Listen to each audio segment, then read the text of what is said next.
澳門嘅豪宅同大家睇唔少，但係澳門校網區嘅豪宅都係第一次介紹。咁如果你有屋企人喺聖心、鮑思高、鏡坪培正返工返學嘅朋友，上5分鐘步行從屋企到學校，咁記得點讚收藏呢條片。今日我哋嚟到東方國都澳門半島嘅正中心位置。咁呢度 total 有148個單位，主打係2房同埋3房，咁戶型都好市正，實用率高。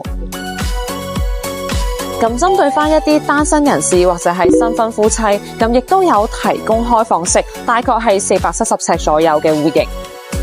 而且呢度咧稱之為5分鐘生活圈，5分鐘落去到達所有你想去嘅地方，無論係返工返學、街市買餸定係超市掃貨，5分鐘內都可以到達。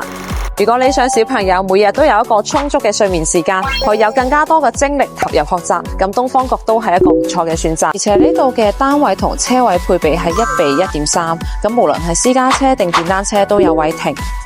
如果你想了解更加多關於東方國都嘅戶型資訊，記得評論888。